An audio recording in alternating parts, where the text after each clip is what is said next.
Experience Ant-Man and the Wasp: Quantumania in 3D. Scott Lang, you have a daughter. You're an Avenger. But out here, you're out of your league. In 10 days. Kang's a monster. He can shatter existence. An Avenger I don't care what he can do. I'm getting us home. must face a conqueror. You may not want her to watch this. I'm sorry, Cassie. Ant-Man and the Wasp: Quantumania. Experience it in 3D. February 17th. Rated PG-13. May be inappropriate for children under 13. Hey, it's Mistress Carrie, reporting for duty from MCHQ for episode 140 of the Mistress Carrie podcast.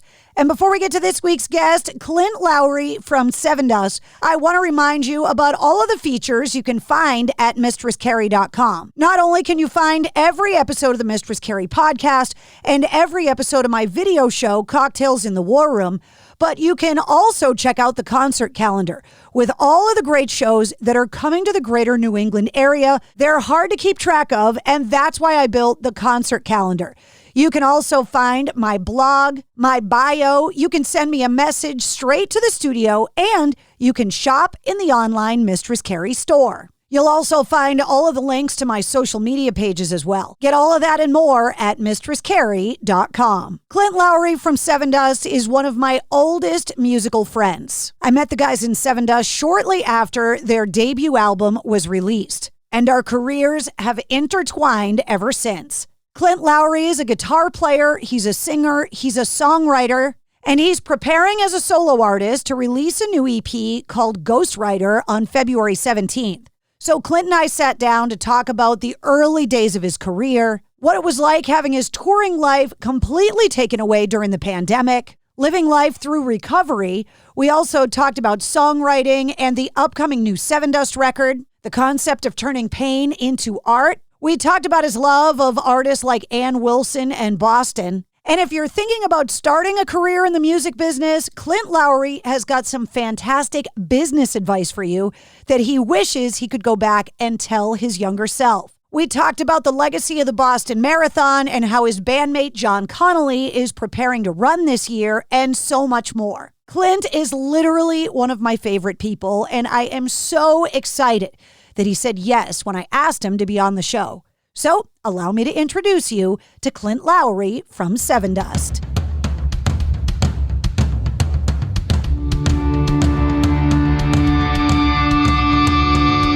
Hey, what's up? This is Sully from Godsmack. Strap on those boots, baby, because you are now in the trenches of the war room with the one and only Mistress Carrie right here on the Mistress Carrie podcast. What's up? This is Joe Rogan, and you're listening to Mistress Carrie. Her hair so lovely, pretty eyes. Hey, this is Brent from Shinedown, and you're listening to Mistress Carrie. Hey, Carrie, go put your bra on, girl. Hey, this is Steven Tyler, and you be listening to the baddest bitch in Boston, Mistress Carrie. What's up? This is Aaron from Stain, and you're listening to Mistress Carrie. Hi, everybody. This is Dave Grohl from the Foo Fighters, and you're listening to the one, the only Mistress Carrie. Hey, this is David from the band Disturbed, and you're listening to the baddest bitch in Boston, Mistress Carrie. Hi, Bruce Dickinson here from Iron Maiden. Yes, indeed, Miss Whiplash herself, Mistress Carrie, is here to unchain your brain. Hi, this is Flea from the Red Hot Chili Peppers. You're listening to Mistress Carrie. This is Dennis Leary. You are listening to my favorite, Mistress Carrie. Hey, this is Corey from Stone Sour, and you're listening to, you have the privilege of listening to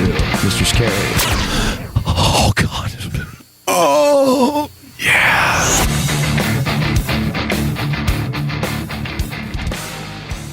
Mr. Clint Lowery! What's up, Mistress so Carrie? Good to see you. I know. I'm like, I'm almost at the verge of like being emotional right now because the history, everything. Like, number one, you look exactly the same as you did, and number two, like, all of a sudden the history and the time is flooding in my head right now. It's a tripping lot. me out. It's a lot. Yeah. When you go back and think about how long you and I have known each other, it's been since the first Sevendust record. So we're pushing like 25 years now. Yeah, like deep into a quarter of a century. Like I've known you half my life. That's kind of insane. And, throughout that, every time we've ever been around each other, it's been around a show, around just chaos at some level where it was work, but it was also this, like, we were kind of living out this your dream in the realm you're in and mine, and we're just like coming up and we're just raging and going through all these changes. It's a trip. Yeah, you and I have never gone to like meditation together. We've never like done yoga together. No, it's always been loud, insane, or I mean, we've had good discussions, but it's been always just like rah. I think this industry, friendships get forged in fire, right? That you just become friends in the middle of an F5 tornado, that you're just always doing so much stuff. And it's come up before because Morgan's been on the show. LJ came on my video show, Cocktails in the War Room, a while ago. And we were kind of joking about the early days and the fact that we all survived the 24/7 kind of period of all of our careers, right? Yeah. And that we're here to live to tell the tales.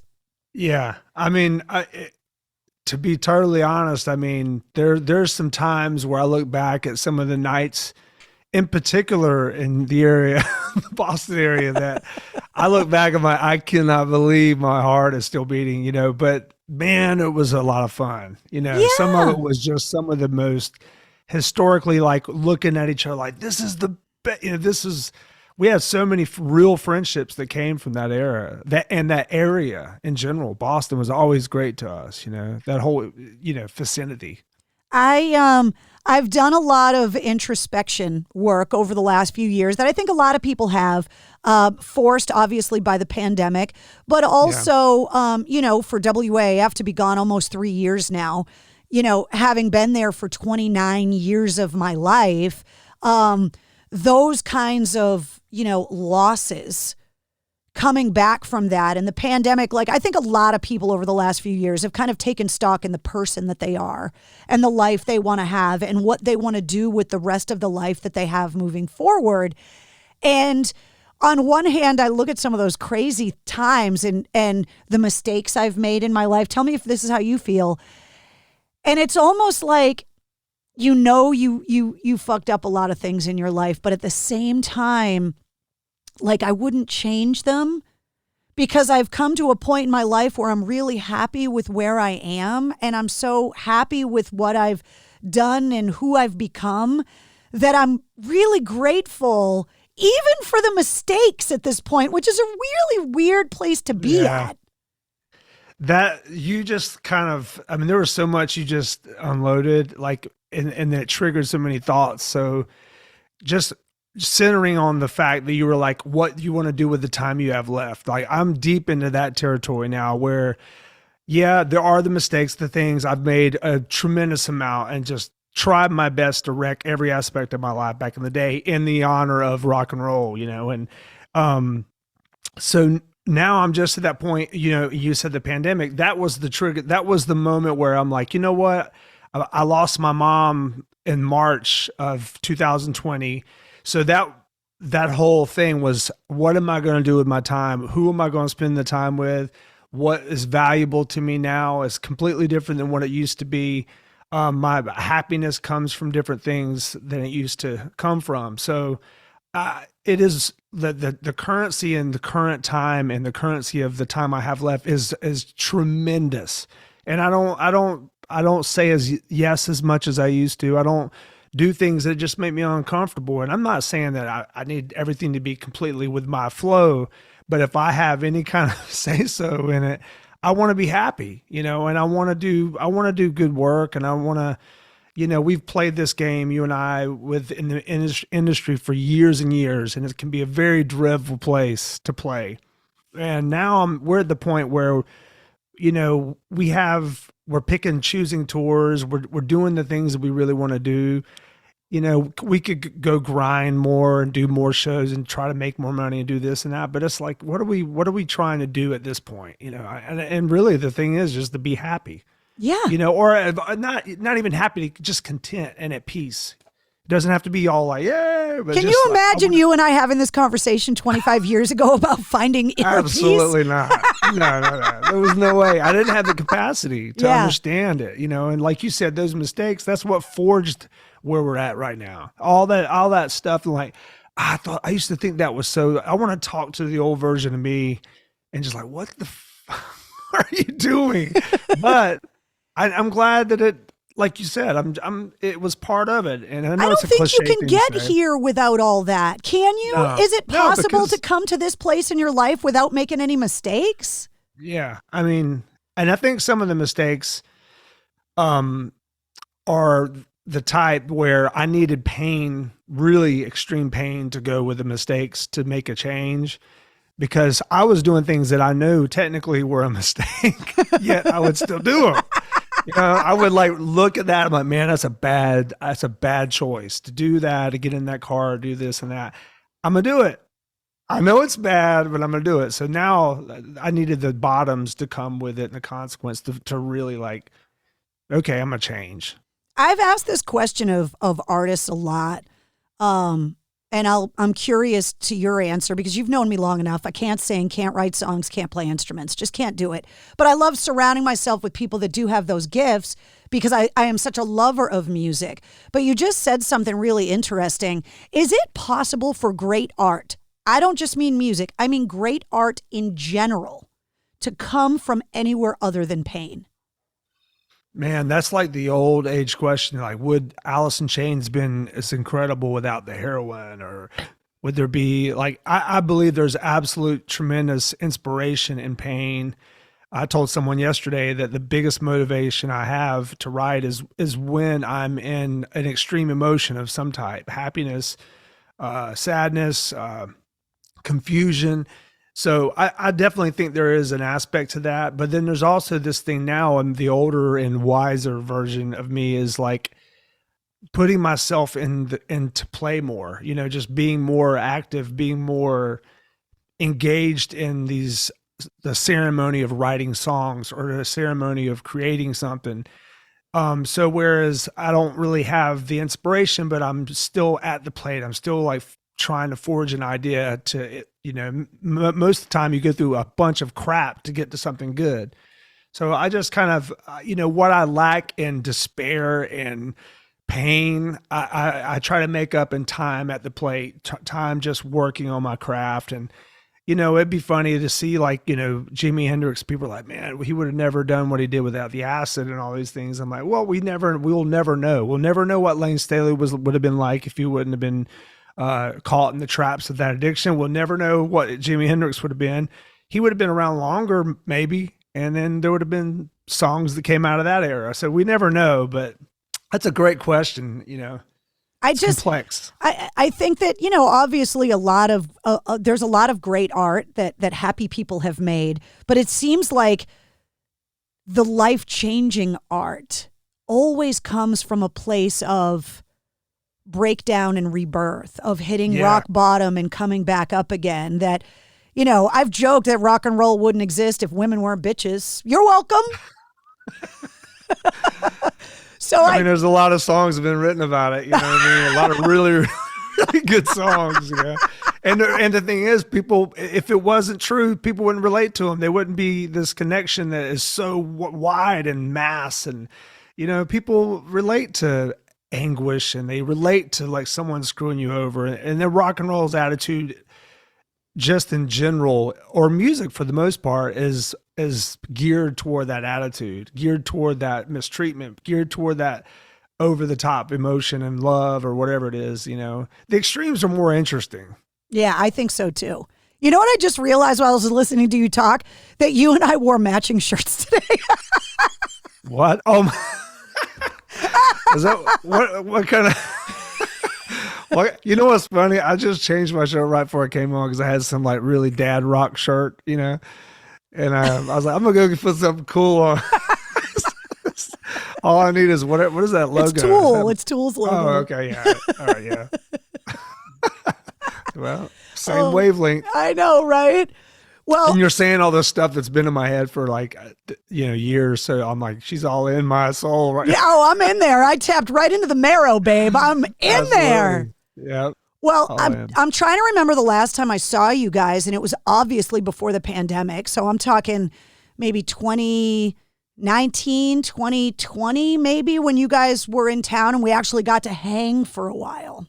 Yeah. And we touched on it, but a lot of things have obviously changed in our lives since then. So I want to kind of go back to like how you handled the lockdown and the pandemic, both as an artist, but also as a husband and a father, because Sevendust has always been a hard touring band, which means you've been gone a lot. And now you're stuck at home with the wife and kids, totally different lifestyle. Yeah. So I think someone said it to me once. They're like, this pandemic is a true audit of your personal life and relationships. And I always had that question in the back of my mind. How am I going to survive domesticated life? Am I even built for that emotionally? And because I've been on tour since 1989. I've been doing it since I was 18 years old. So all that, but just to kind of let you know, right before the pandemic, I was really, really close personally to not continuing on. I was and it wasn't Sevendust. It wasn't a Sevendust issue. It was a me issue. I would reach the point where I don't enjoy this anymore. Wait, hold on. Continuing on as an artist or continuing on at all? What are we talking about here? I need to clarify. So that was more of the touring. Okay. I had been beaten down. I've given so much to touring. From my whole identity was like, I graduated from school a year early. I wrote a letter to my principal, took my last credit, got my diploma, went on tour. So I was at the point where I was just unhappy in the dynamic of it, living amongst all these guys, and that was okay. I could weather that because I really love the guys still. But it was more of, I have these children, my mom and dad, they were musicians. My dad and I had a very distant relationship. He was a musician. He was gone all the time. So there was an emotional disconnect from him touring. And I understand exactly what he did, but I didn't want to give that up. I was really resentful. I had these really, young children. I wanted to be around them, and I was just giving up too much. And I was at the point where I was like really getting tested, and I was like telling the guys, man, we got to slow this down. I can't do it like this anymore. And then the pandemic happened. And then I was like, okay. And, and it was kind of, once the fact set in that you are not going to be going on tour for a while, I thrived. I wasn't like most people. I'd already lost my mom. I learned a lot more about recording. I got in touch with my soul. I did all the things a lot of people did. They tried to figure out who they were. And I wasn't in fear of money or anything like that. I hustled. I found new ways to survive. And I figured out, I'm like, I can live, I can do this. But then the flip side was it made me miss touring again. It was a much needed pause for me personally. I was happy every time they would announce, you're not going to tour for this long, because I needed it. I'm like, please let me miss that again. Let me understand and be grateful for it, because there's nothing worse than when you see a band play and they're phoning it in, they look miserable. Sevendust's original members, I'm very protective of wanting that to end as the five. I want us to come in and out together with our relationships intact. So it's really tough when you live on top of each other for that many years and you still can have a good friendship. I don't want to abuse that. And you guys were known as a hard touring band.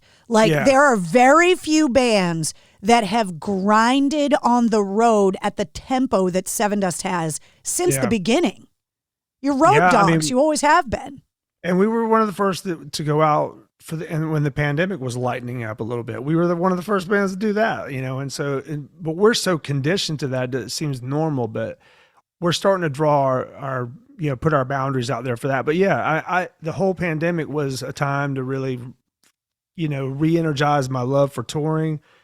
I miss the people, touring is a son of a bitch for older people in general. It's a young person's game, but, you got all these cranky old ass dudes on a bus now with different, we're not as 24/7 dust as we used to, but there's good things about that too. But I won't keep going on about it, but that pandemic was a lifesaver as far as, okay, now I'm ready to finish our career out, but we're not going to do it the same. We're not going to be as available as we used to be. I looked at it, obviously, I joke with everybody that, we got laid off before it was cool. Like AAF was gone pre-pandemic. So for all of us, that crew, we weren't a band, but I look at the staff of WAF as being people that were forged in fire, you know, and that we were kind of already adrift when things started to shut down.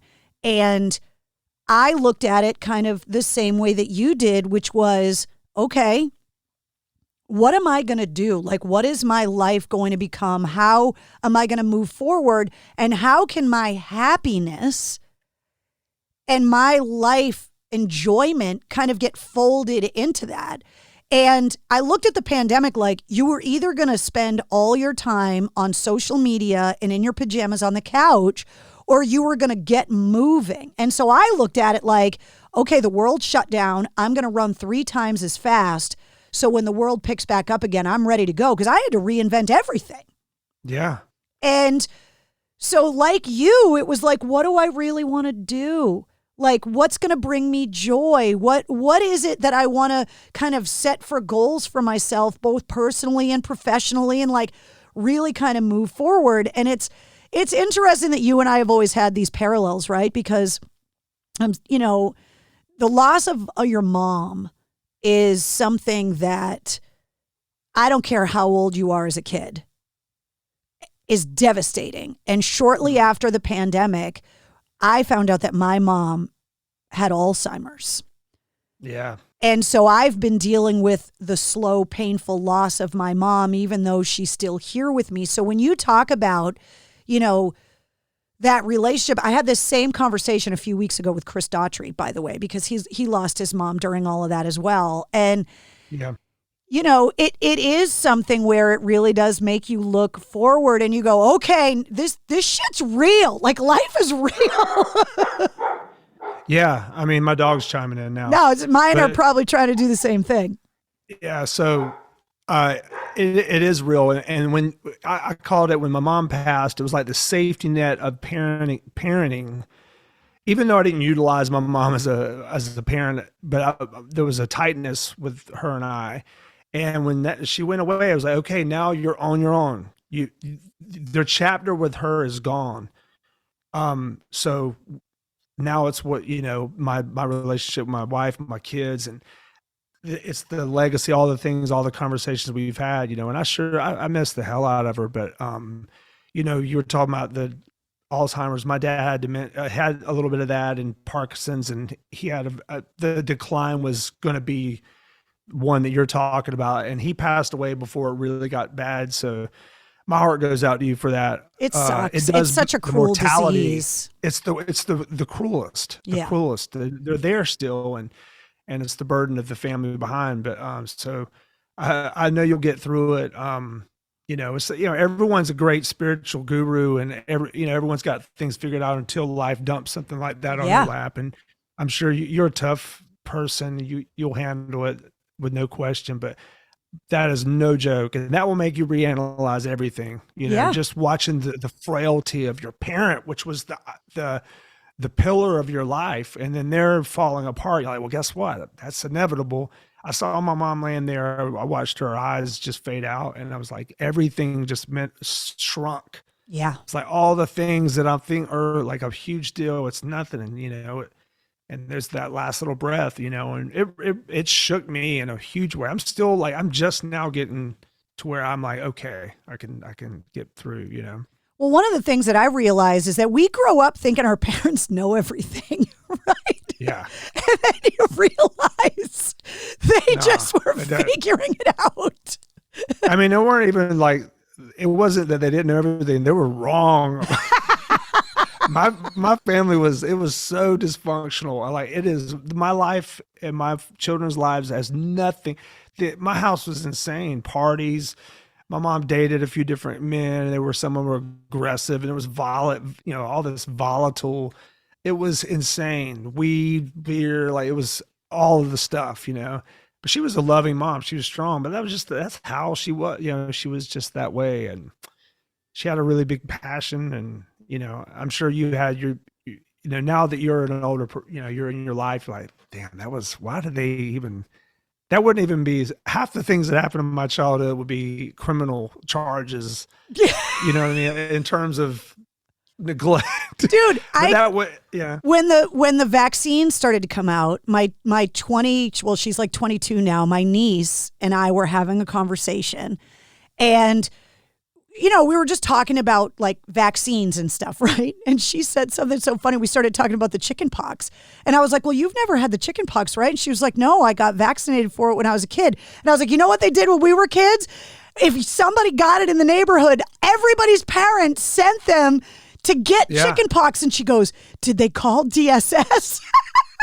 Yeah. And I'm like, they're like, what? No. There wasn't no such number. She was like, wait, they purposefully exposed you to chicken pox? And I was like, yeah, that's what you did. Yeah, that's the definition of a vaccine in a sense, But to her, that was child abuse. Like she couldn't even wrap her head around it. So yeah, it's a different era completely. I talked to a lot of musicians about that reintegration at home, right? And I got married during the pandemic, and I'm now a stepmom, which is weird because now I got a couple of teenagers that I'm kind of responsible for helping to shape and mold their brains, which, wow.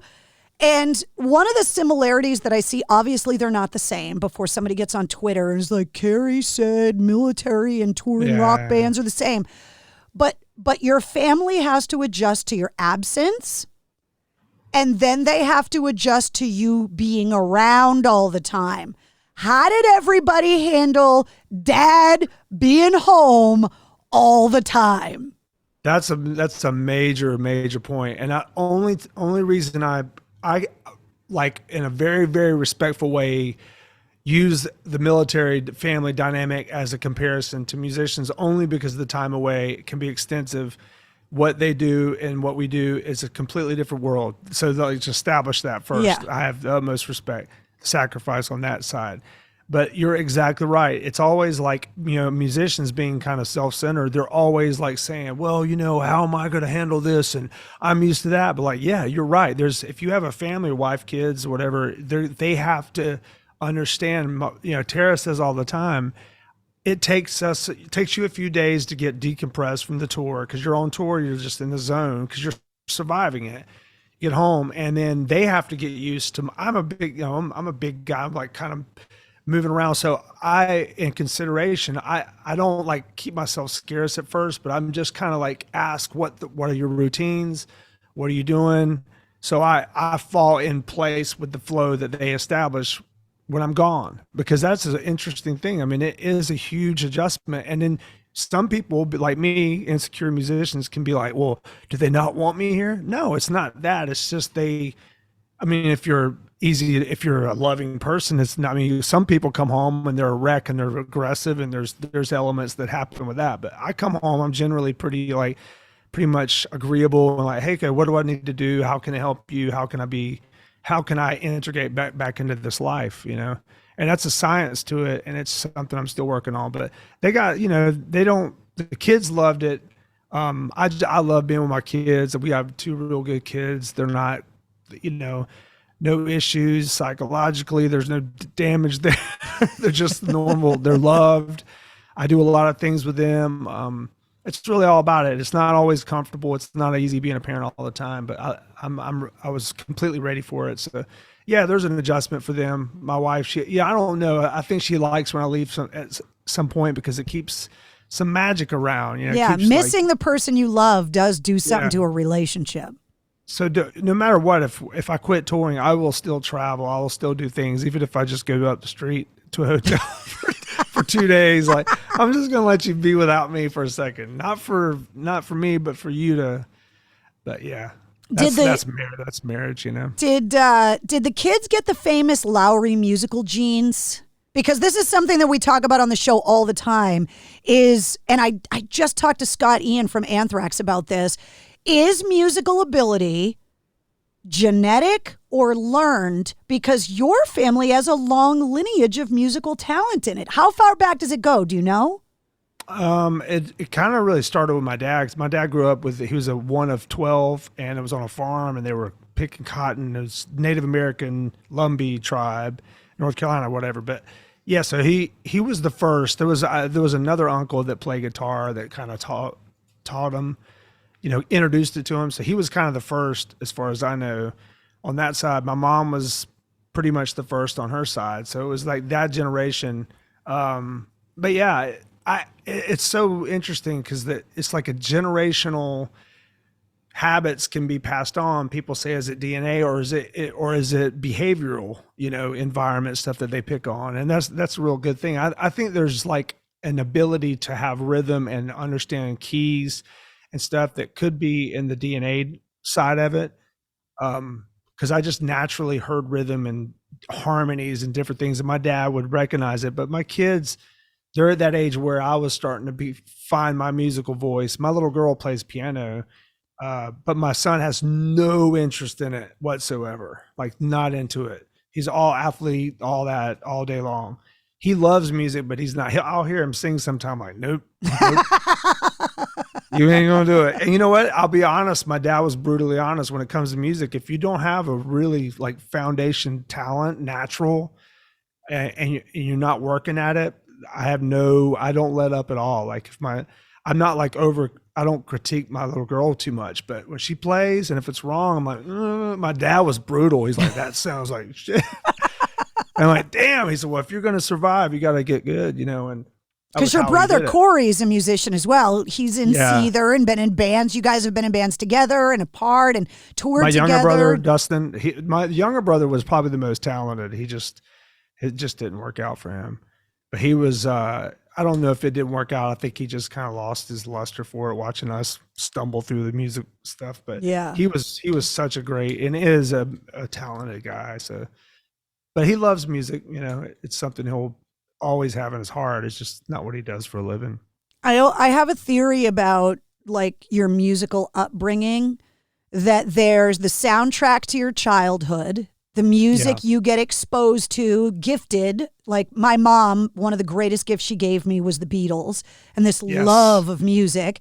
So I feel like there's two parts to your life. There's the soundtrack part, the stuff that gets gifted to you. Mm-hmm. And then there's something you hear one day that you decide you like, and you go, that's mine, and your music life changes. So what are your two parts? What was the soundtrack of your life, and then what was it that changed it for you? Oh, man, I remember these specifically, and the way that you frame this is perfect. So that is I never thought about it like that. So it was Access Bold, or that Jimi Hendrix record. I used to stare at it. It was my mom and dad's music first. They had an album called Plant and See, and there was this artwork, vinyl was just crazy back then. So I would look at that, Jimi Hendrix, some of Jimi Hendrix's records that my dad would have, and I would look at those. I'm like, wow, this is crazy. And you said Beatles. That was a huge thing in our house. So a lot of that was the introduction of music, and I would hear that on a regular basis. And my mom and dad's music, I'm like, that's cool and it's interesting, and I like watching them sing. And then it was, to be honest, I never really credit this band much, but I had heard a Queen Play the Game, that record. I had moved to a new neighborhood. My mom and dad got divorced, new kids, new music. They played the Queen record, and it was like Another One Bites the Dust, and the first song on that. And then there was another song, Hungry Hearts. Bruce Springsteen. It was like this weird. There was a minor key in the song, and I fell in love with it was a 45, and I would listen to it over and over. And between the Queen and that was like where I was like, I'm obsessed with it. Like, now this is mine. They didn't really know who it was. And then there was the guy that pulled in with the Trans Am at the bus stop blasting Back in Black. Yeah. And I was like, it was straight out of the movie. Like he had the feathered hair and he pulled up, and I was like, whoa. And he's like smoking a cigarette. And I heard AC/DC, that little count off, and he was blasting it through his little tape deck, and it was an 8-track, and I was blown away. So then I became an AC/DC fan, but that was it. It was like Hendrix, Beatles, into Queen and AC/DC, which went into, Kiss and all the other bands. And, I was a huge music. That was everything to me. You've always been such a music guy, and there's some different facets of it, right? So you're obviously a guitar player. You can sing, but you can also write songs. And there are aspects of that. Some people can only do one or the other, but you kind of, so which one came first for you? When you were young, growing up in a house with musicians, were you writing lyrics out first? Did you pick up a guitar first, or were you singing first? How did it work? It was actually drums first for a little while, and then we were too poor to get a drum set, so I started just playing my dad's guitar and wanted to write songs. I remember hearing my best friend growing up. He learned Iron Man on guitar from a guitar teacher. He came home and played it for me, and I immediately thought, I want to write a song like Iron Man. So I started writing. I never understood, like, if I would get frustrated with learning someone's song, I was like, I'm just going to play it this way.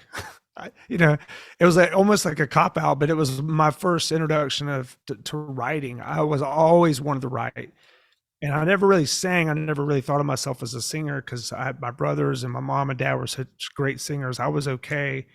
And then I started writing these lyrics during the day when I would be in school in 3rd and 4th grade, 5th grade, write these lyrics out and just like hand them to my bandmates. Like, look at this, man.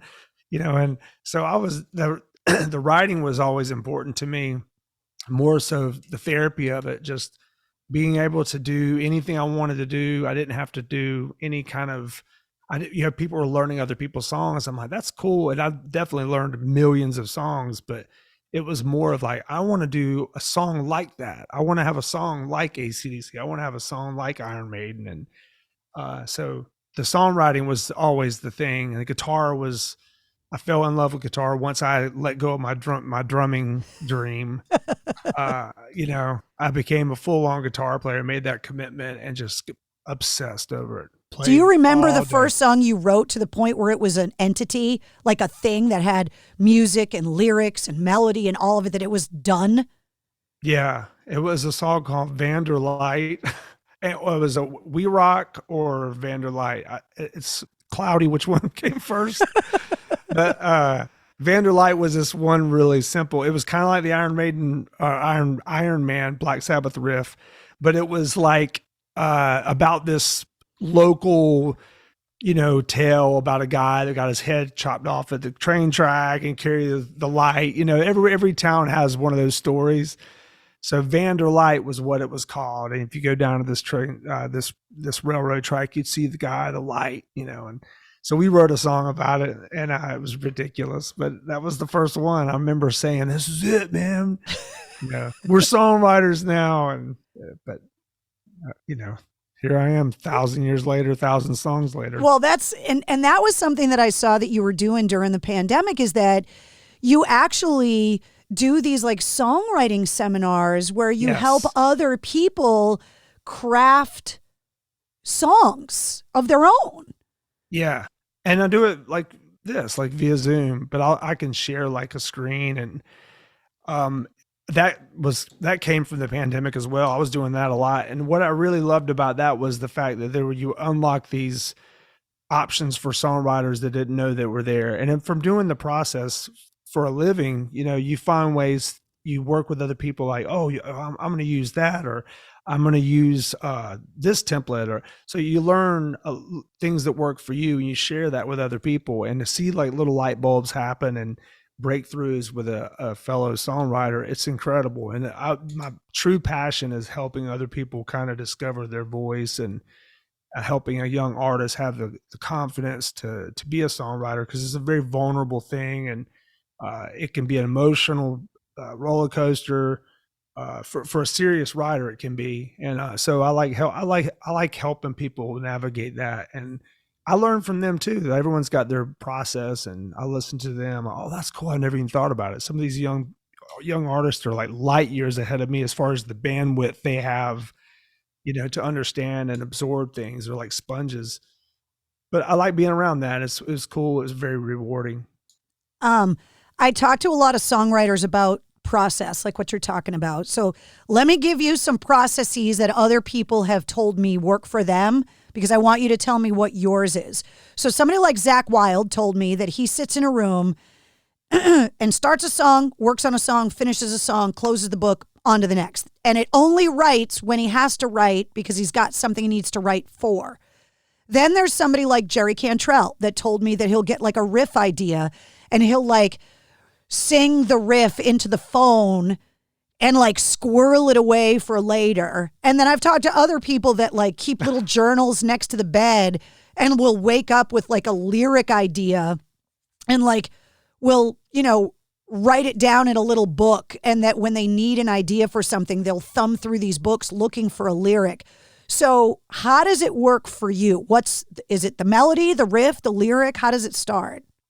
No, I just love hearing about those. I could go on all day just listening to you tell me about these amazing people doing their process. Well, this is why I love what I do. Like, I don't have your gift, but I love talking to artists about how it works for them because everybody's way is a little bit different. Yeah, I mean, it's changed over the years with the technology that's available now. The way I currently do it, I sit down, I'll open a session. It's all kind of set up already. It's very efficient. I tap out a drum beat with this. And it looks like a little Casio keyboard that we had when we were kids. It is. That's exactly what it is. But it's just the trigger, and I'll write beats, and there's this amazing technology. It sounds exactly like drums or whatever, and I'll write those, and I get to live out my drum fantasy, still being a drummer. So I mean, and I write a lot of stuff on it, so I've become pretty efficient at it. And I'll write a beat, or and then I'll start riffing out. I'll loop it, and I'll just play a riff over and over it, and I'll build the entire, well, not the entire piece of music, but I'll record all the parts, guitar and bass, so it sounds huge, and it's very inspirational musical landscape. And then I'll sing over it. I'll drive around. I'll make a little MP3 and drive around, listen, and I'll sing in the car. And like you said, with the voice memo, I'll sing the melody first. And it's always the melody. Every now and then a word will come out when I'm singing a melody, like, oh, that's cool. Like my last thing, God Bless the Renegades, I just started saying that, and I didn't know what it meant, or it just sounded kind of cool to say it. So I built the whole topic around that. So yeah, it's always music, melody, and then I put the words in last because I just want to sing it and feel it before I put any kind of lyrical. But people that can put lyrics first, I think that's incredible. I think I would be a better lyricist if I started with that a little sooner.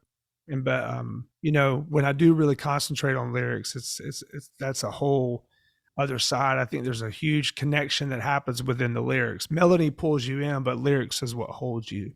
It comes up all the time on the show. And with all the conversations I've had with musicians, I've never talked to anyone that does it the way Elton John and Bernie Taupin do it. That's always that's always the example, right? You know what I mean? Nobody else does it like that. But he fit all those words in. Like it's tricky to take words and fit them in with like phrasing wise. Like the Maryland Monroe, he would do it all, like kind of make it.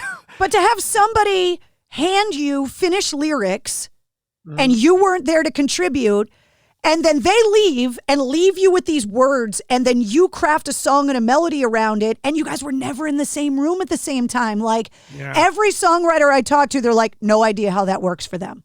Obviously it does. Yeah. And it's some of the most iconic songs in history. That was just their dynamic. That's interesting though. That's always the one that I refer to when people talk about writing lyrics first. I'm like, oh, the Elton John. Yeah. Yeah. Normally when I was just on the radio and you guys would roll into town, you'd come up on the station and we'd do a live interview around whatever songs and commercials we had to play. And then you'd go do sound check, and we'd hang out during the show and after the show or whatever. Doing my show this way, I can get into a lot more of the conversations we would normally have backstage, in the dressing room, on the bus. So like, I was never able to get into real in-depth on the air with these questions because we were always like, oh, we got to get you guys to the gig, or we got to get into commercials or like whatever. So one of the questions that's come out of this new way of doing my show now is this songwriting question. So this is not a best song question. This is not a favorite album question. It's not greatest rock and roll band ever. Good. As a songwriter's perspective, Can you give me an example of a song that you think is perfectly crafted? I don't care the artist, I don't care the album, but a song that you're like, that's perfect. When it in an example of aliens came down and said, what does perfect songwriting look like? What do you think it would be for you? But then you got to break it down and tell me why. I know it's a hard question, but it's a good question. It's an amazing question. I wish you would have texted me or emailed me, hey, here's what I'm going to ask you. No, because this is a gut, like everybody has a hard time with it, but the answers are always really interesting. Yeah. I mean, it's like I'm always where you said you didn't want to ask the favorite song or favorite, it's impossible. Anytime people ask that question, I'm like, I can't answer it. There's too many variables. There's too much, like what genre, what era, what, like. But this is breaking down the skill of songwriting. Yeah. Man. I mean, I'm trying immediately to put in like, well, if it was the rock song template, this would be this. If it was but R&B, a good song is a good song and can be put into any genre.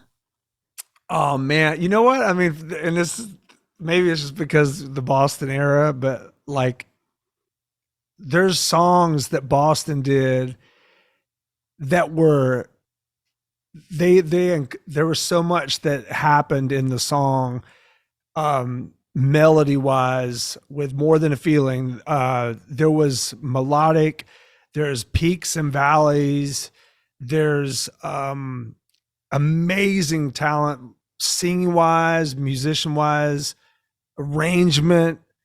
More Than a Feeling was one of the first songs I like in that same era we were referring to before.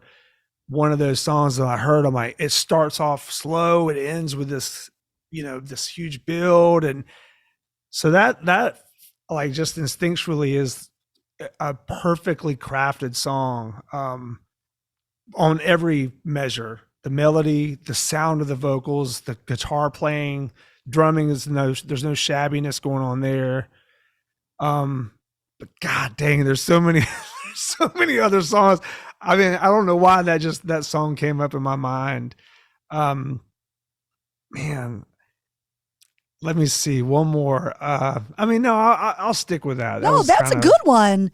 And I gotta say, Bohemian Rhapsody, just because it is just such there are no rules to that song, and I think that's a beautiful thing because it, in all aspects of formula rock and anything like that, they broke all the rules, and it was such a liberating time for songwriters back then. So that song is pretty much, for me, the perfect template of what the capabilities of a writer are, from piano orchestration to vocal ability to guitar solo to arrangement. Those two songs are huge. Ronnie Radke from Falling in Reverse brought that song up when I asked him, and he said, if you don't like Bohemian Rhapsody and you don't like dogs, he doesn't trust you and he thinks you need therapy. Yeah, I could see him saying that. Yeah. Totally. He's been on my radar. Every time I open up anything, he's there. And I just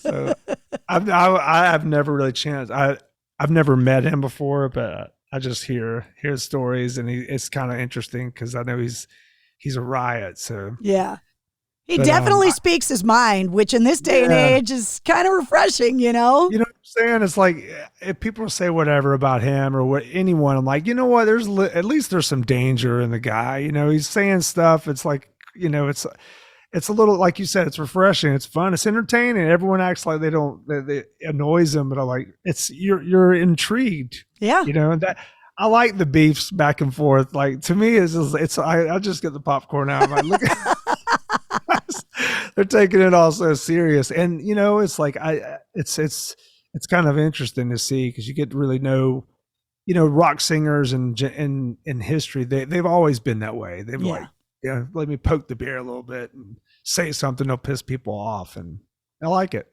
I talk about the songwriting stuff a lot. And part of the reason why I do is, you've got this new EP out called Ghostwriter, and you're also working on this upcoming new Sevendust record. How do you decide a song idea is a Clint Lowery solo song or whether that idea would be better served as a Sevendust song? Oh, that's a good question. It used to be a lot more definitive in terms of the sound. Like I used to write songs like, this is absolutely never going to be a Sevendust song.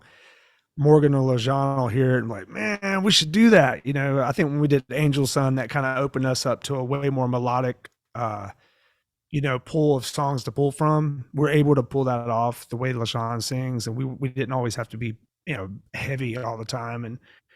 But the stuff I do on my own, sometimes I set out to write something that is specifically for Sevendust, and then there's a sound to it, and there's a formula.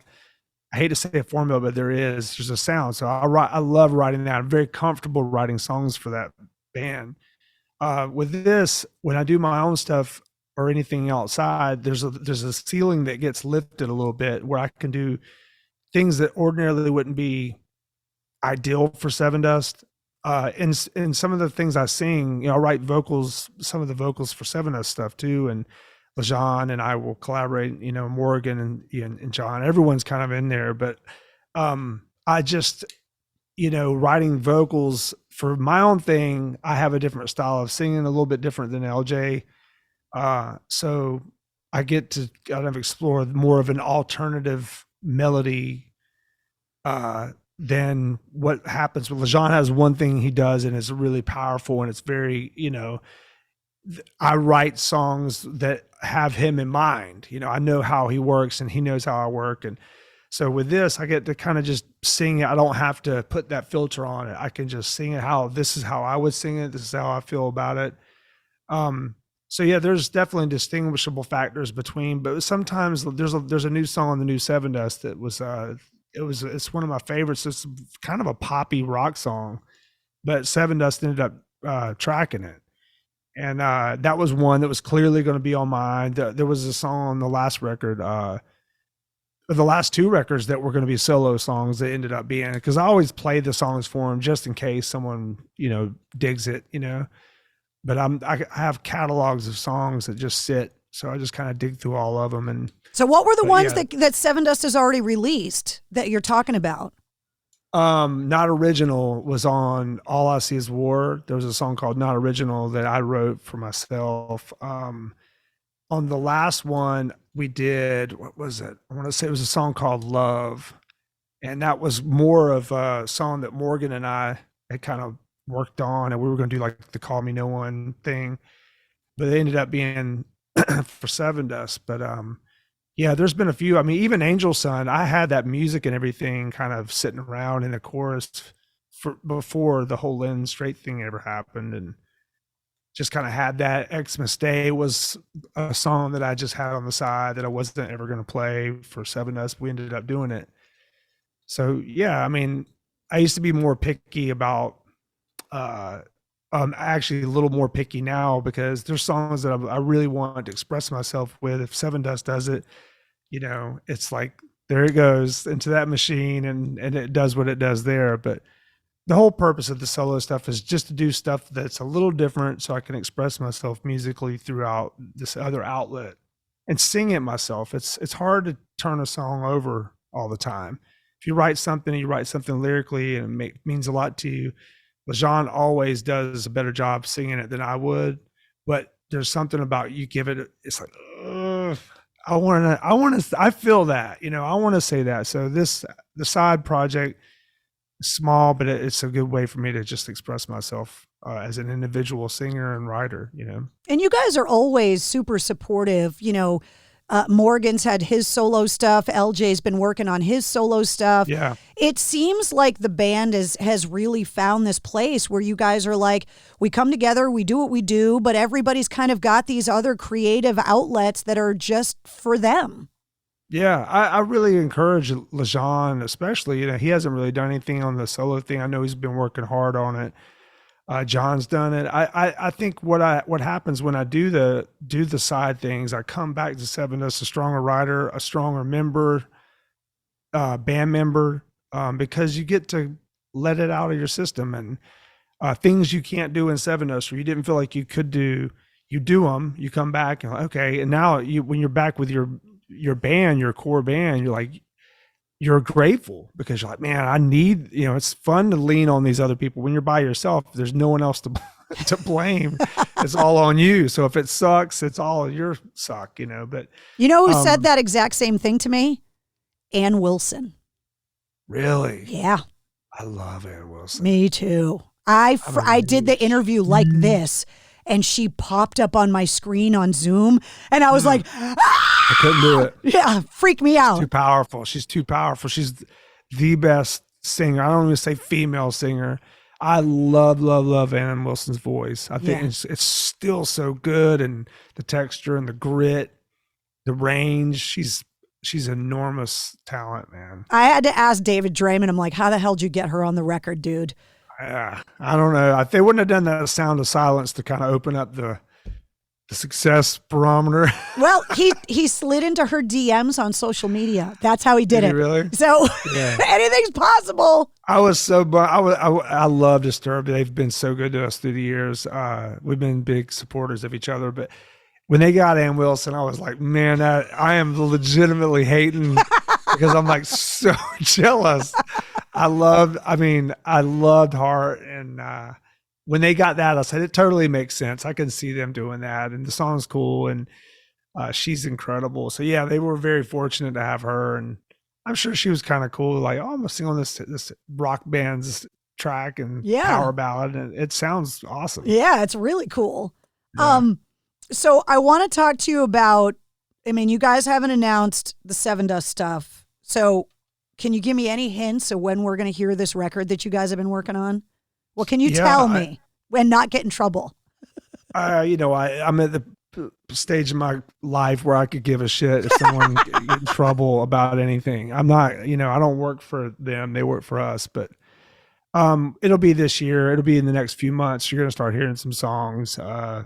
We recorded it a while back. I'm super excited about it. I won't say the names of anything because I know that they're very particular. The team wants to say it a certain way, but it'll be out this year. We're going to be touring it this year.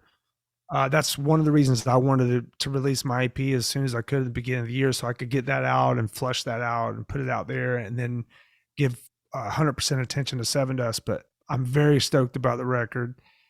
A lot of bands say that. I'm amazed we're still making music we love, and we're not phoning it in. We work really hard on it.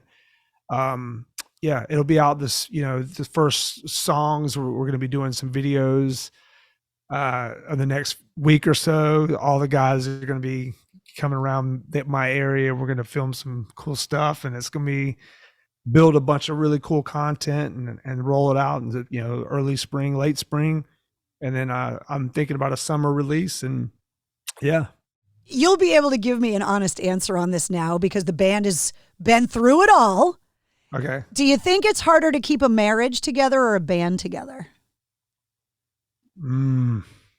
It's so similar to a marriage. I think it's harder to keep a. I don't know. Well, let's look at the stats. You know what I mean? Like, I said this the other day. How many bands do you know that have been together for 25 plus years that are original members? For many reasons, they aren't original members. Maybe there was someone that left early, but there's, but it's not the original, So statistically, if you defined a successful marriage being all the original members intact, that as compared to a man or woman or a woman, a man, their marriage, staying together. So the difference with the band is you get all these personalities, different aspects, different marriages. I'm married to 4 other guys, So I think it's harder to keep a band together. When you have 2 people, you have 2 dynamics. Sometimes the band is 2 people. Sometimes it's, very much like Heart, they have the 2 people that sometimes they get along, sometimes they don't. I don't know, man. I would say if anything, it's 55-45%. It's really, really close. It's very similar dynamic. Yeah. And I guess the side projects is kind of like having an open marriage. You get to go test out other things, that's kind of, but it's been a healthy thing. I mean, it can be, it's been the cause of resentments in the past because there's people that get threatened by it, or why do you want to do that? Or you're taking energy from this. But once we figured out that it was just a healthy thing to do, we're like, and that's why we're still together, because we allow ourselves some grace. When I knew I was going to talk to you, like you said at the beginning, it's a sentimental thing, right? I get a little misty when I talk to, one of the guys in one of the bands that has been there with me since the beginning of my career. I feel like we grew up together in a lot of ways. And so when you think back to like those early days, you think back to a lot of those shows in the Northeast, in the early part of Sevendust. What are some of the fondest memories? Like, what are some of the things that you just remember and you just go, oh man, that was cool? You know what? The gradual, it wasn't very gradual. It took a few years, but once there were a consistent amount of people at the shows where we were like going to one city, sold out, going to another, sold out, or having that really peak of our, I guess not celebrity, but we were actually a well-known band, and people, we always felt like the weird kids that were invited to the party that we weren't cool enough to be at, so there were a few times where it took so many years of it having to happen consistently for us to believe that we were worth some of that acknowledgement and those people coming. So it would come like, man, it's a fluke. These people are going to figure it out, that we're really not that good. And so after there was a few moments where I remember being in the dressing room. So like, man, guys, we're a serious band. Like, this is what the dream was when we were kids, to play and have people come and sing the words back to you, and I guess it's probably one of the first moments where you hear a whole room sing a line back to you. And that is like still to this day, the most rewarding thing, like that people connected with it in such a way collectively, and they share that experience, that is like, it is so powerful, and it is so much a drug. And it, just tiptoeing back into the pandemic, when that is taken away, that gratification, that connection, that is going to be an adjustment to not have, because it is such not that you need that. I try my best to prep myself for not having that one day, because it's so hard to let go of it, because that is the true beauty of what we do, is having them sing a word or sing a line back or move an air drum, and living in that moment, watching them be happy, watching them kind of be excited that they're doing this in front of you, and you're like staring at each other. Like that's such a thing. That'll be the hardest thing to let go of. And psychologically, I think there's a true, it's not a damaged kind of thing. It's just like, you need something else to fulfill. If you've had that most of your career and it goes away, you have to let go of your ego, and you have to let go and just like try to cherish that. Now I look out with sober eyes, and I see those things. I'd like, bank that in your head, keep that for when you're sitting on a bench one day, you're 7 years old, you can't hear a damn thing. Yeah, but you say memories. That, but look at the guys, look at McCartney, look at the Stones, like rock bands have this unbelievable longevity of career that everyone you mentioned are multimillionaires. So like, man, think about it, man, McCartney, the Rolling Stones, they're still touring. Yes, but their touring life is way more plush than my home life. Like every accommodation is met at the highest standard. Of course they're going to continue to tour because it's amazing. And they're playing stadiums every night. We're playing like, smaller places, and we're 12 guys on top of each other, and we're ordering like Fridays. It's not the same thing. But yeah, I mean, music will keep you young. Yeah, and I can't imagine there ever being a time, I don't care how old you are, that you're not going to find a way, even if it's just at some roadhouse down the street from you, that you're not going to get up and just play your guitar, even if it's like 4 dudes drinking cheap beer, eating nuts, like, because it's just what you do. They'll always, and if Sevendust ever, when we talk about our plan of our exit strategy, we would like to still be able to poke our head out, even when we officially stop touring. But hey, they're having this type of show, nostalgia. Like we would love to always be able to have our relationships intact first, so we can poke our heads out from time to time and play those shows, get that person-to-person contact, because that would be a good thing. I don't really think I'll always love touring, but I will definitely always love playing shows, if that makes any sense. Yeah. And what's crazy is that, I never really think of Sevendust as quote unquote like a new metal band, but like the labels are out there. It's the era when you guys came up. Yeah, whatever you want to label it.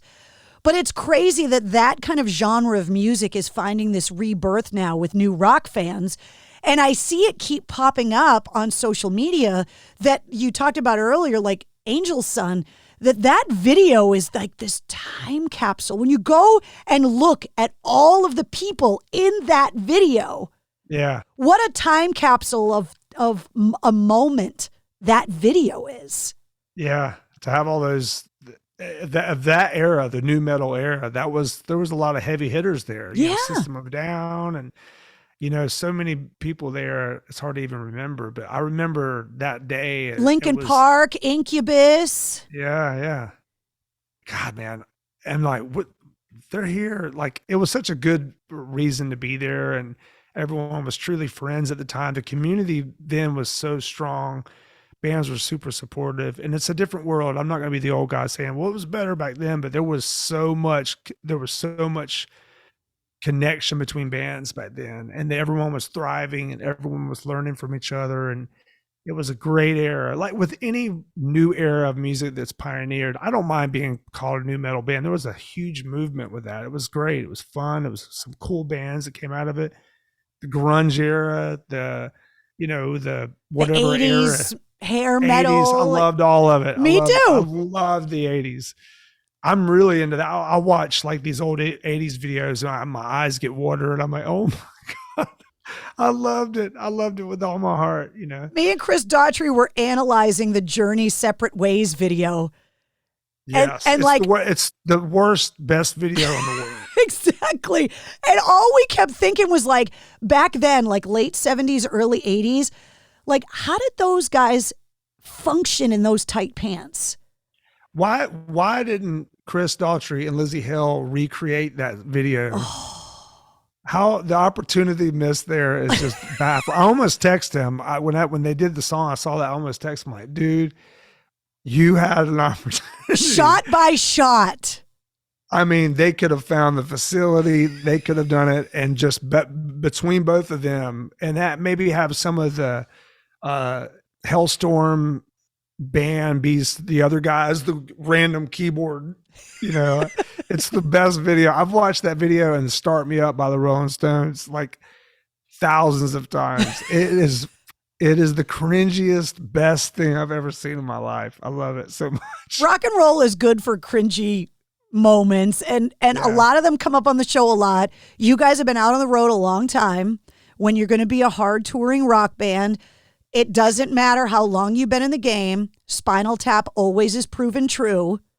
Think back of all the shows you've played. Give me your best Spinal Tap moment. Stuck in a pod, falling off stage. Like, what has happened to you? Yeah, we had one show where there's been many, many shows where weird things have happened, but there was one show where everyone was kind of shut down. We were in West Palm or something. I think we were playing with Megadeth or some kind of weird random metal festival.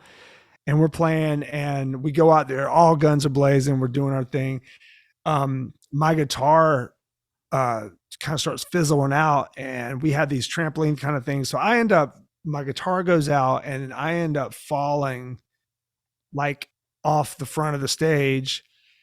John, at the same time, and I'm not lying, this is so weird, like his guitar is still working, but he falls over the monitors trying to go tell the other guy that I'm out.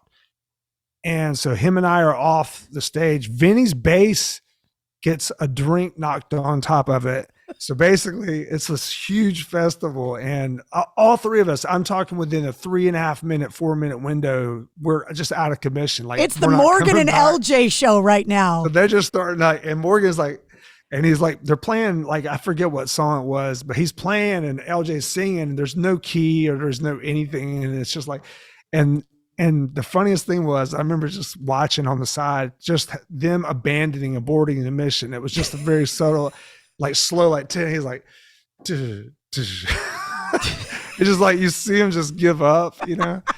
But it was just one of those things where like we really, really, really needed the show to be great. And it was a disaster. And we were screaming, and we played like 2 songs, and it was, every 3 guys out of commission, you know. It's kind of hard to have a Sevendust performance. I mean, no disrespect to Morgan and LeJean.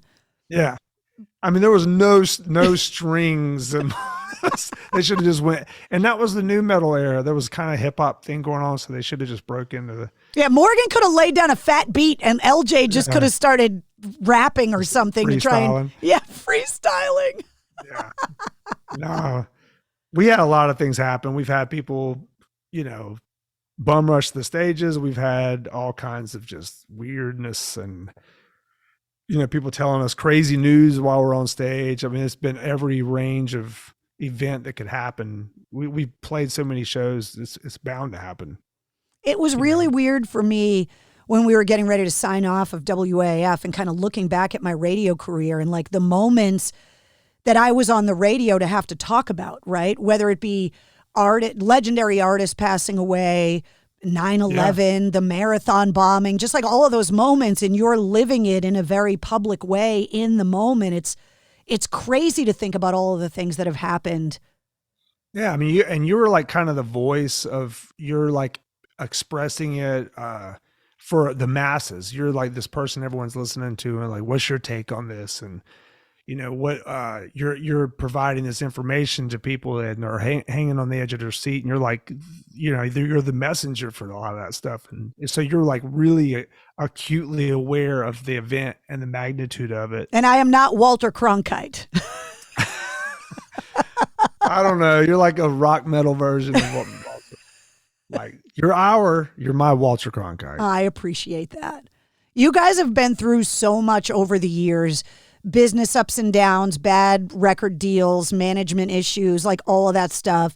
If you could give advice to the Clint I met 25 years ago, business advice, personal advice, maybe somebody's listening to this at the very beginning stages of their musical career, like what's some good advice to give to somebody like that?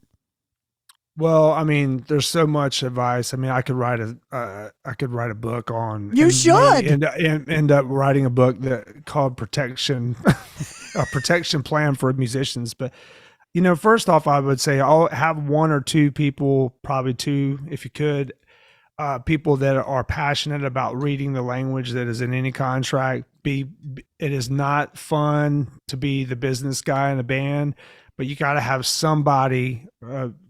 You know, not businessman, business person, anybody in your band that is involved in reading contracts, not hiring an attorney, having some knowledge.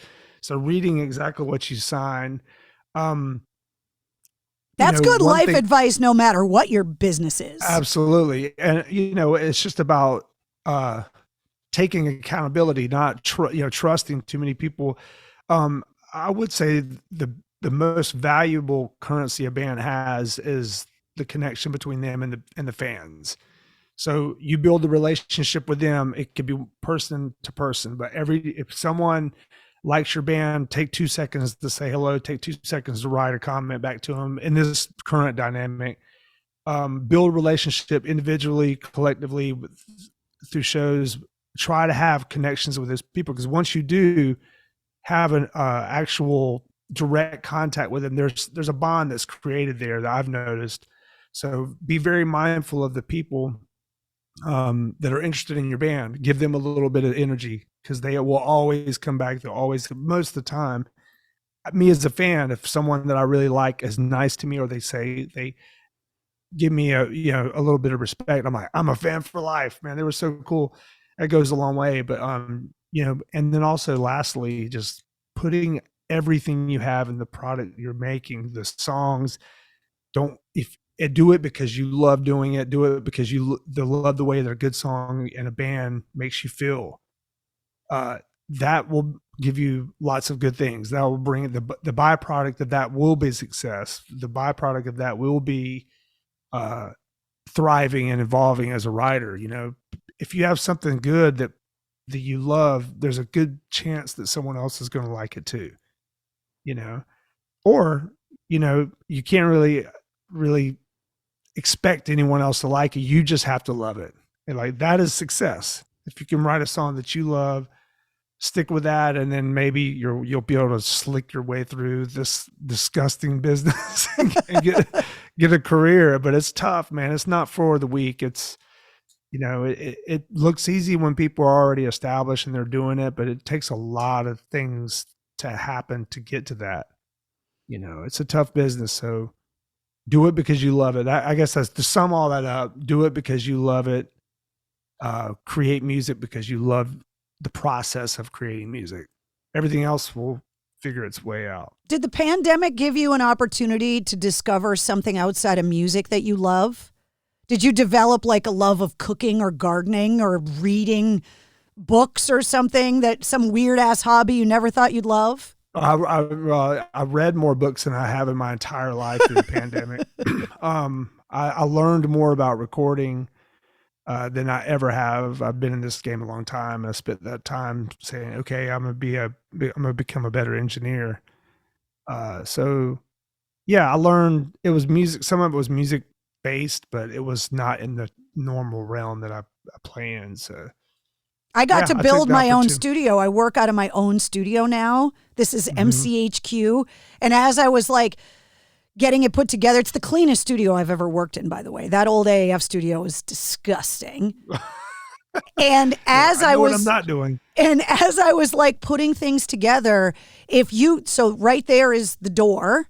And if you go right outside that door, what you will see on the wall, which is one of my most prized possessions, is my Sevendust gold record from home, is right outside the door on the wall. And I see it every day when I come in and out of work. And I just think about like, the crazy journey that we've all been on and the people that we met we're totally different people than we were when we met. It's crazy. Yeah. And that gold record, in all honesty, there was a huge part of that being the reality was from the area, from what you guys did, your support, the radio love we got there.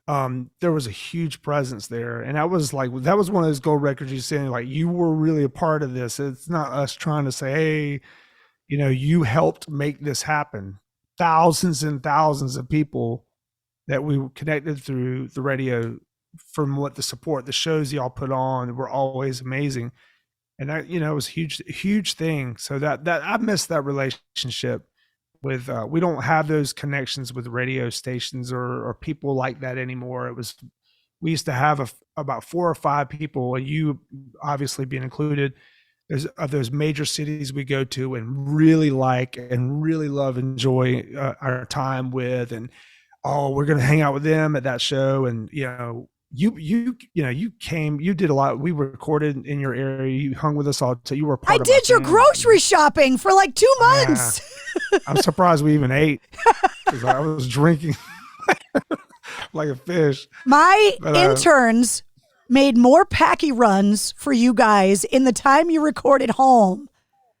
Yeah. That the guys at we recorded it in your backyard. Yeah. The liquor store guys knew us by first name, because they were like, oh, it's right around the time that Mistress Carrie's interns are going to come buy all the booze for Sevendust tonight. It was ridiculous. It was insane. God, it's amazing we even recorded anything during that time. And the album holds up. Like, that record it holds up. I don't know how, but we did. It was fun. It was a cool time. It was a lot of fun. Speaking of local ties with Sevendust, and obviously the different people we've become, I have to ask you this. I saw the video that Mark Tremonti and John Connolly made with Mark challenging John to run the Boston Marathon. Now, I ran the marathon in 2019.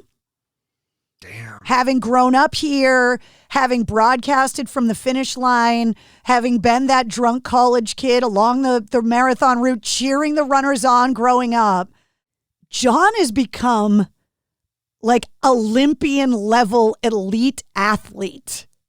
Yeah.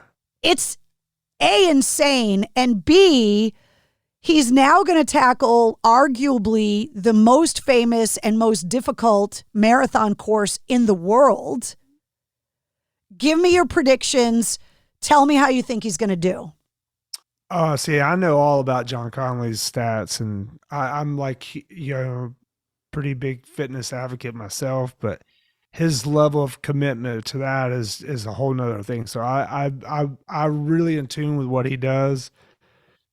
He's obviously going to, take it as serious as anyone could possibly take it. He's training methodically. His whole plan is to the T. It's going to be great. I think he's going to absolutely blow out anything. If he I'm saying about a 3:15. 3 hours, 15 minutes is where he's going to come in. And if anything, he'll be under that. With his training plan, where he's at right now, he's incredible, man. He's like a machine, and that's the whole thing. And just to be the age he is and just crushing what he's doing, it's just, I mean, that's the whole thing. If it wasn't for the fitness aspect of our life, I think him and I will go crazy. But yeah, I'm so proud of him, and it's all in. You can't do those type of runs and do the training he does without being completely obsessed. And he is 1,000. I mean, that's he will not talk about anything else. Well, I bring it up because when I ran it and I trained and took it seriously. Yeah, look, I mean, come on, you did it. I've done half marathons till I'm blue in the face. You did a full marathon. That is huge. You did the Boston. Like that is. I mean. Yeah. But first of all, I hated it, loved it, wouldn't change it, but it's agony. And second of all, me with my 2 different size feet and all the medical issues, like I'm not the elite physical specimen that John Connolly is. So I will tell you, it took me 6 hours, 24 minutes and 50 seconds. John Connolly could run the marathon twice. If the prediction of your time is correct, he could run it twice in what it took me to finish it one time. It doesn't matter. I tell people all the time, if you walk 26 plus miles, that would be hard. If you do anything for that long, it's hard. Sitting on the couch for 4 hours is kind of hard. Like, man, I need to get up and do something.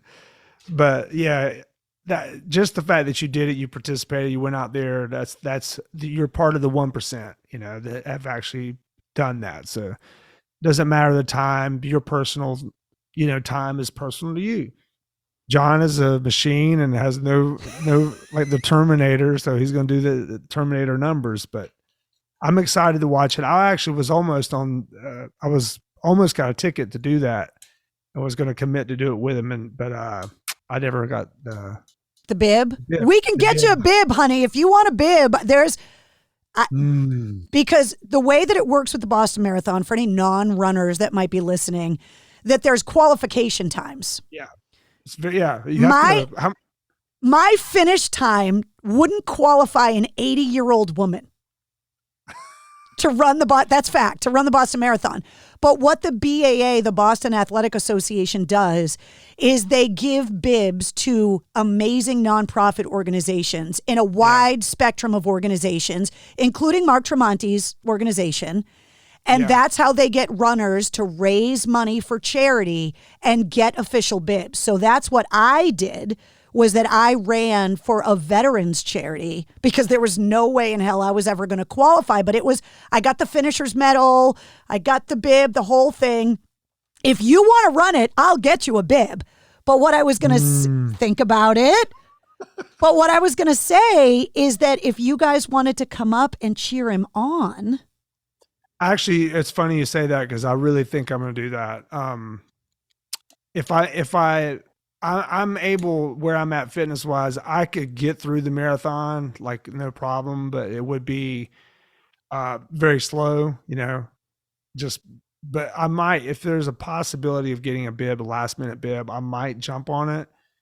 But either way, it's such a huge milestone thing for John and the charity itself. I might take a flight up there just to watch him come through and be there for him and all the other people that are, just making it through that thing. I think it would be a cool event regardless of even John being there, just to be. Well, that's what I was going to say. Sevendust is so ingrained in Boston, even though you guys aren't born or raised here, but that the city has just adopted you, that Marathon Monday in Boston is something that I think everyone just needs to experience once in their life because it's just amazing.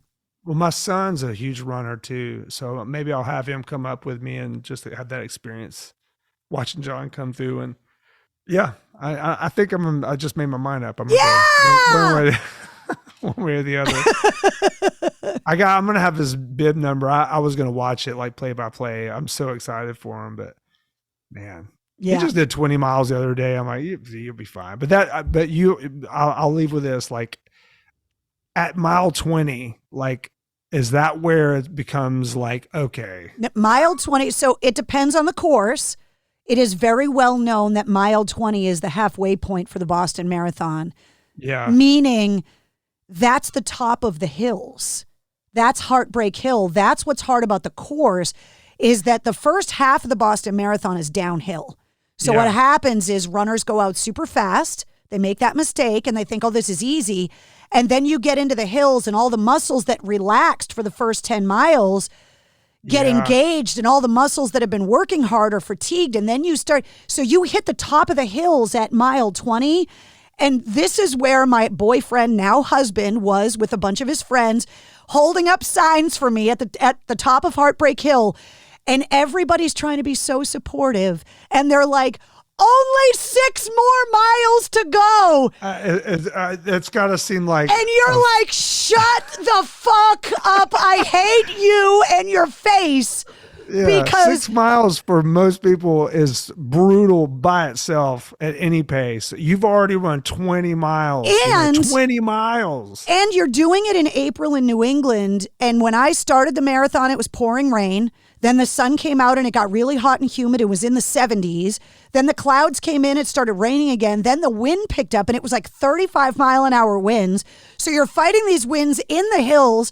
Now you're wet and you're cold and you're tired and you hit mile 20 at the top of the hill and some jerk face that you're in love with, dear, I know my husband's listening, is like, only 6 more miles. And I was like, I started crying. I was like, I don't know if I'm going to finish. And he's like, well, I'm going to the finish line because the radio station had a party and a live broadcast waiting for me. So quitting wasn't an option. And then and you know that you're like, oh, they're all waiting, and it's the torment. They're tracking me on the app. And then my husband gets on the elevated subway, and passed me waving from the subway car while I'm running by. And I was like, why did I agree to do this? And then that all goes away when you make that final turn and you get to the finish line. Like, it all goes away. Yeah. Well, good for you, man. That's incredible. Well, I agree with you that John Connolly is going to cut my time in half. That's my prediction, that he's going to half it. Yeah. Bastard. I say 3:15. If he gets anywhere close to that, I'm just going to be like, man, what an amazing runner. Yeah. So, I'm excited for him. It's going to be a good cause, too. Well, I'm glad that we got to catch up. Me too. It's been too long. Miss you. We love you with all of our heart. You know that. The new EP is called Ghostwriter, the new Sevendust record coming out sometime this summer. And then obviously you guys will be hitting the road. So we'll see you when you're back out on tour. I can't wait. I'm going to go crush my knees playing basketball with my son. Have fun with that. Yeah, I will. There he is, the one and only Clint Lowery from Sevendust. His new EP, Ghostwriter, comes out on February 17th. And just as a little side note, when we were talking about the campfire video for the song Angel Sun, I want to correct myself. It was not Linkin Park, it was Incubus that was in the video, alongside everyone from System of a Down to Cold Chamber, Il Nino, and so many other bands. I linked the video in the show notes of this episode so you can check it out. You'll also find the links to the corresponding playlist for this week's episode, filled with Clint's music and all of the artists that we talked about in the interview. You'll also find all of Clint's social media links. You'll be able to find all the links for Sevendust and all of my links as well. I also threw in a link for John Connolly's charity run in the Boston Marathon if you choose to make a donation. If you liked what you heard, don't forget to like, share, and subscribe to the Mistress Carrie podcast. New full-length episodes come out every Wednesday. Plus, every weekday, you get the sit rep. All of your rock news, music headlines, and entertainment updates boil down to about 5 minutes, and you get it 5 times a week. Plus, you never know when we're going to release a bonus episode. Join me every Tuesday night live on my official Facebook page for my video show, Cocktails in the War Room, and you can always listen to the Mistress Carrie radio show. The Mistress Carrie podcast, a proud member of the Pantheon Podcast Network.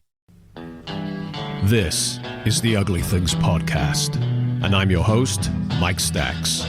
That's right, Ugly Things Magazine, your source for the very best in 60s beat, garage, and psychedelic music since 1983, is now also a podcast. We'll bring you interviews and stories about some of the most exciting, overlooked, and influential bands from the 1960s, 70s, and beyond. In November 1964, the moment happens. John Cale meets Lou Reed. A mere hummingbird's fart may well have set its principles along differing paths. Very well put. Articulate, huh? Well, that's why you're a writer, Phil. It's all about wild sounds from past dimensions when rock and roll was young, daring, dangerous, and vital. Quite often we used to be playing on stage and a fight used to break out, and really, it's just bodies and people flying about, so it's quite rough, And hear insightful discussions with renowned rock journalists. I was rejected from trying to write for the school newspaper, and in retaliation, they spelled my name Jarvie Kubernick in the yearbook. Don't go changing, Harvey. You're doing it f***ing wrong. It's just nice to get the real stories down while they're still here. Yeah, absolutely. Ugly Things, now on the Pantheon Network.